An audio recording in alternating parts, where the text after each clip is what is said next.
Dear friends, dear colleagues, my name is Christopher Cook. I'm an interventional cardiologist in London, and I'm delighted to be joined by Iqbal Malik, who is Director of Structural Intervention at Imperial College NHS Trust, London.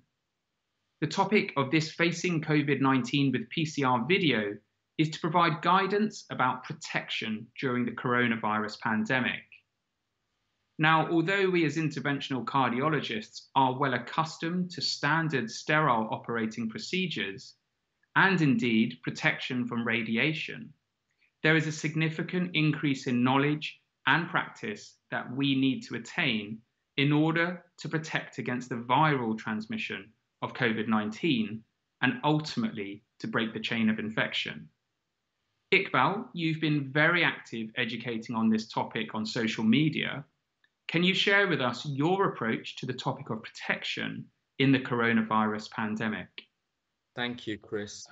It is a terrible time, and I think it's an opportunity to learn from others in the first instance, as we are not the first to be affected, and then use the time that we have to practice and to simulate so that we do not do anything for the first time when we first have to treat a COVID patient. And so once we've learnt that ourselves, then our duty would be to also then train others who have not yet been exposed. So part of the content here is the videoing that we've done to allow remote learning whilst we are in social isolation. And what has your approach to protection been? I've tried to structure it so that we have 5 components: the patient, the professional, the team, the hospital, and of course your own home. Okay, so your approach is multifactorial. So let's go into this in more detail now. In protecting first the patient, what do you think is really important? I think there are 3 big topics here. The first is they need to be protected from us. We may be the carrier that gives it to them, and by default our patients are vulnerable. Then they need to be protected from our environment, the hospital, and so we want to try and minimize their exposure. And then if they do need to come to us, we need to be treating them safely and effectively. Okay, so we need to think of ways to try and minimize the hospital stay of patients during the pandemic. Can you give us an example of this from your own clinical practice? Sure. The biggest thing we've done is cancelled all electives, and we have a resource where one of our chief surgeons is speaking about not operating anymore. There's been a switch to less invasive treatments with less time spent in hospital. So instead of open heart surgery, you have a TAVI. Instead of surgery, you have angioplasty, minimizing the stay in hospital. Now, one concern may be that if our message of staying at home is too strong, then patients who are having acute coronary syndromes may not have the confidence to call for the ambulance in time. How can we ensure these patients still receive the best possible care? That's a really good point, because I think our message has been so strong that we've all noticed a sudden drop in our acute coronary syndromes. And so we need to actually reverse that. And in the UK, at least, there's a very strong message from the British Heart Foundation about saying, if you actually are thinking you have a heart attack or stroke, please call and come to the hospital. We're still open for business. And we have some resources linked to that to explain how we've done that. Great. So protection of our patients is, of course, our primary concern, but we do also have to ensure that we are protected as well. Can you expand on the topic of protection for the healthcare professional, and what do you think is really important? First of all, I think we have to be protected from the patient, so we should mask the patient. Secondly, we should be wearing appropriate personal protective equipment and be fit tested. And thirdly, it is not just about the cardiac catheter lab. There are professionals in our organization working outside who need just as much protection. Okay, so you mentioned masking all patients during their procedures in the lab. Have you encountered any challenges in this approach? Most patients will accept it, so I don't think they're reluctant to wear it. If they require oxygen, then the oxygen mask you have per se will reduce any spit or aerosol that's generated. But if you still want to put the surgical mask on the patient, then nasal prongs work absolutely fine. Now, some might question why all coronary angioplasty procedures are considered aerosol generating that require full PPE. What is your comment on this? I think if we're dealing with any cardiac procedure, then if you've done enough, you've seen the complications and a cardiac arrest scenario may arise. Not only are you very close to the patient, not only is even speaking now thought to be aerosol generating, but actually if they have a cardiac arrest, then they will definitely generate aerosol. There's no debate about that. So if that is going to happen and the patient may have COVID, then if you are not fully protected, then you will be infected. And hence the reason in this current climate to have full PPE for the team. I fully agree. And with global difficulties in obtaining and replenishing PPE stocks, do you have any tips on how to innovate with existing PPE to maximize protection? There are quite a few resources we've now developed. So I taped my own mask to my face when I failed my fit test.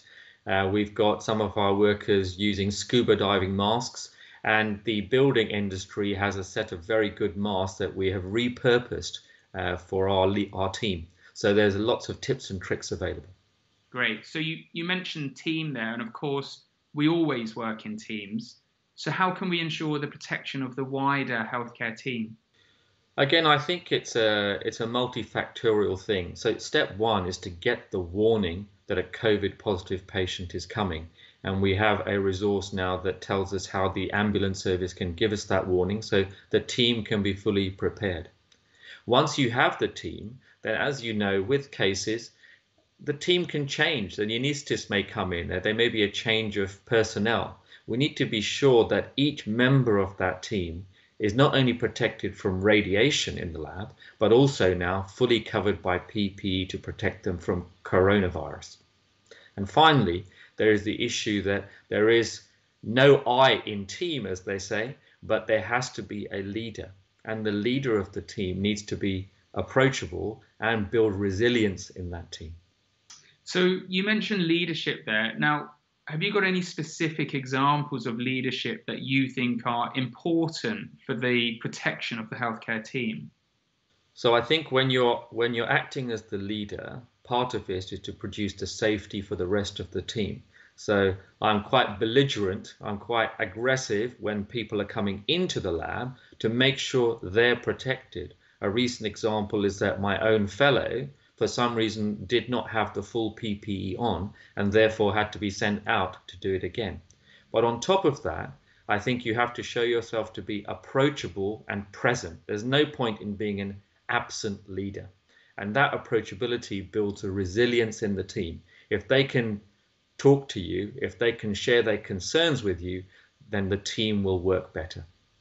Now, of course, that approach requires the ability to communicate easily and effectively, but what challenges are there when wearing PPE? So if anyone's ever worn the full PPE setup, then you realize that your voice, which may have been loud or not, does not carry very well. So using specific names to give tasks and also to have a video setup. We've got a resource available which shows you how to set up a video conference between the inside and the outside of the lab. Because whereas before you could easily call for that next stent and someone runs in to get it for you, that is not going to happen now. They will need full coverage. So giving them some warning with a video conference between inside and outside adds a great deal to the party. Okay, so we've talked about protecting the patient, the professional, and now the wider team. But the pandemic has forced us to completely reorganize our whole hospitals. What has been the approach to protecting the hospital? So I think the first step is to plan early. And we've got a great resource here where we've checked out how to create red and green zones in the hospital so that the patients can be managed in a COVID positive or COVID negative environment. every hospital will need to consider how to expand their intensive care capacity, because unfortunately it will get full.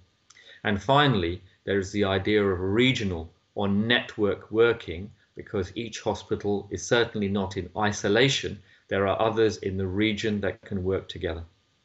Now, were these major changes to the hospital led by clinicians or managers? So this has been a teamwork, but I think if you have no clinician leading it, then the imperative, which is to help the patients, may be somewhat lost, because the senior clinicians usually have a wealth of experience for a decade or more, which some of the senior managers may not share. But it's definitely working as a team, and we are blessed at Imperial to have a very solid team working between the clinicians and the management team. So lastly, Iqbal, and I think importantly for our viewers, how can we ensure that we protect our loved ones at home when we return back from the hospital? So step one, don't leave the house in the first place. I think with all the electronics available, for 2 days of the working week, I am able to do everything I need to at home using information technology.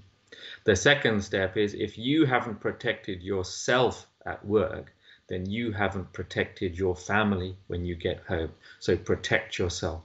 And finally, when you do get home, then imagine you are covered in a blue powdery pigment. If you have that in your head, then you will know that you have to take your shoes off at the door, to change your clothes, to shower carefully, and then get into contact with your family.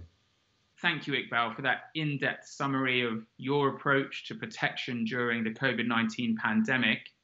And just to summarize the key take-home messages for our colleagues. And this is firstly, to be prepared, to train, to simulate your approach, to practice, and then ultimately to teach others. Because the key message is you do not want to be trying these approaches to protection for the first time for real. Secondly, it is that protection is a multifactorial problem. And we've discussed protecting the patient, the professional, the wider healthcare team, the hospital, and importantly, also the home. So Iqbal, on behalf of our colleagues, I want to thank you for your personal efforts and that of your team in developing so many learning resources dedicated to the topic of protection during the pandemic. And lastly, for our general viewers, for further learning resources, you can refer to the other specific videos which form part of the Facing COVID-19 with PCR series.